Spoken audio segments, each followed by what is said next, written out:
everybody, this is Sarahscopic and you're watching Traffic Musings. You guys notice that I don't have my glasses on? No, don't worry, I'm not blind, I'm just wearing my contacts. Oh, how cute, I know. I look so different without them. Not really, I guess I don't look that different, but you're just gonna see me squinting a lot more because the sun. Squint, squint, squint, squint. So I'm driving back from Ann Arbor, actually. I went down there to meet with a friend who's still down there because her apartment has a pool, and I thought that sounds pretty rad, so I went to the pool with her for a few hours, and now I'm about to go home and enjoy some ribs I think that my dad is making. So today's been a pretty cool day. So this episode's probably gonna be another short episode because I'm about to reach my exit very quickly, but that's okay.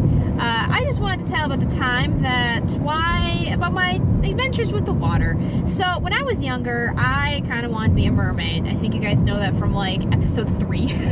That used to be my thing. You know, I always thought that was cool. But I actually was pretty scared of the water when I was younger. And by that I mean that I would be in the water, but I did not want to put my head underwater. That to me was kind of scary because simultaneously with this desire to be near the water and be a mermaid, I was scared of drowning, or honestly just losing air in the general sense. So as a result, I didn't really like putting my head underwater, and so that made my whole dream of wanting to be very near water and also be a mermaid very difficult to realize.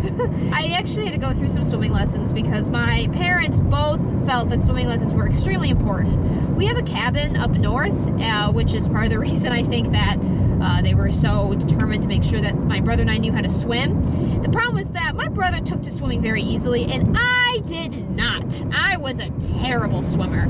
I would cry, and it took an embarrassingly long time before I felt comfortable putting my head underwater. Probably till I was the age of like 7 or 8. So that was kind of embarrassing, and it took a while. And I mean, they tried. My family tried.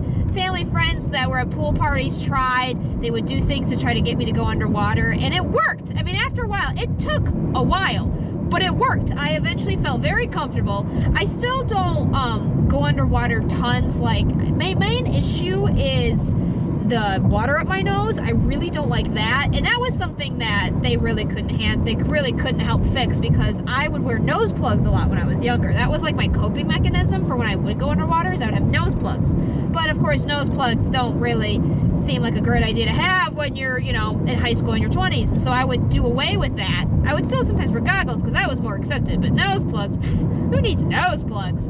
I still sometimes like having nose plugs when I'm going to be going underwater a lot. It's just because it's just pleasant. I don't need to worry about water in my nose. I don't need to keep constantly blowing out or anything like that. I just can be peaceful with it. So it did take a while to get me comfortable going underwater, and once I did, it was nice. You know, there's something just really relaxing about water for me. That's always kind of been like my element. Like whenever they talk about like your 4 elements or whatever, which element are you? I'm always water whenever I take those quizzes, partially because I like water, but also I think like what they define as a water type person, I tend to fit. Usually I'm the more of the emotional and the, you know, empathetic kind of personality, and so I usually tend to gravitate more towards that sort of like water kind of thing. I don't know, I've always just really enjoyed water, and being in the pool is the first time I've been in a body of water since I think you know, probably last summer, and it's just so relaxing. You just sit and you're just at peace, and things are just kind of right with the world, and when you're in, everything's just kind of weightless, and I've always liked that weightless feeling where I just kind of can feel, I don't know, like it's just not so heavy. Gravity's lower, you know, in the water, obviously, because water, and things just kind of flow, and it's just so peaceful.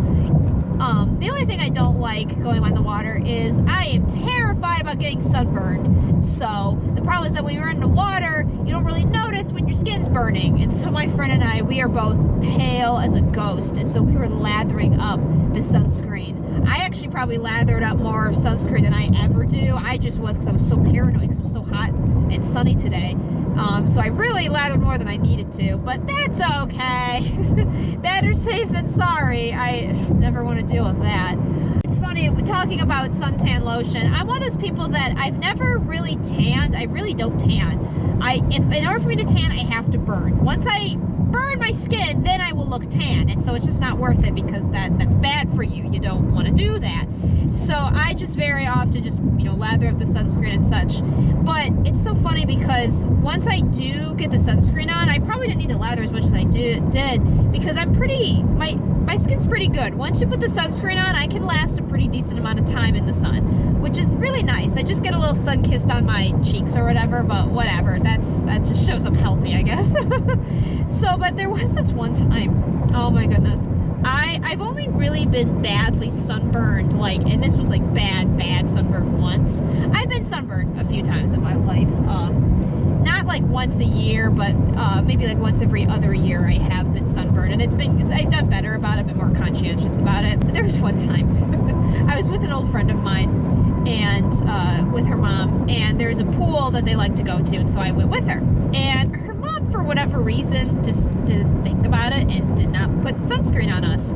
I think this friend of mine, she tans really easily, and so they just didn't think about it for me and how much I burn. So we were at the pool for 4 hours in beating hot sun, 90-degree weather, no suntan lotion. And when I got home, my forearms were just red all over, just horrible burns, and my mom was so pissed because of how badly I had been burned because I didn't have suntan lotion. The mother did not give it to me.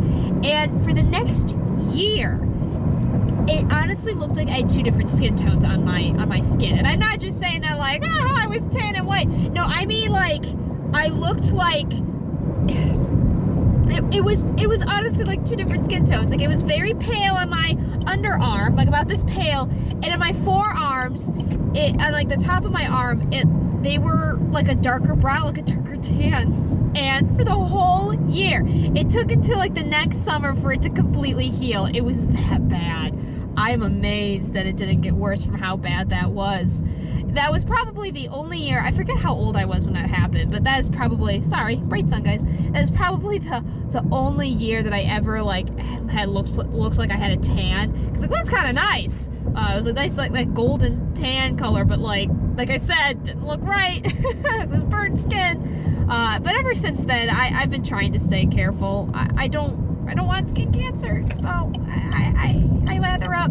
I also have the worst genes too, because I have a lot of Irish and Scottish, all that Anglo-Saxon blood, which is just awful for having pale, easily burned skin. So I have that not going for me very well. And then on top of that, my father, and he's not the one where I get the Irish and Scottish blood, but for whatever reason, he burns extremely easily. And I don't know why, especially his face. He gets red in the face very, very quickly. Not necessarily through embarrassment or stuff. That's all me. I get red in the face very easily, but that's a whole other episode. He just turns red instantly when he hits the sun, and I always knew this about him. We grew up knowing oh yep, Dad gets red face so quickly. And my aunt is a dermatologist, and so she's seen my dad a few times, and she gets scared for him that he's gonna hurt his skin because just how easily red he gets. And so he actually during the summer will kind of every day put on suntan lotion on his skin, especially on his face, just to prevent it from getting so red, because I'm amazed that he hasn't had issues because of how often that he gets so red in the face. It's crazy. Also, holy crap, it is really weird to see actually see my eyes in the camera because I'm so used to having glasses on. This is really weird. Okay, that's fine. No big deal. Anyway, I'm just gonna end this here because I reached my time limit. I hope you guys have a wonderful day. I hope something amazing happens to you. And without further ado, I hope to see you all in the next episode. Bye-bye!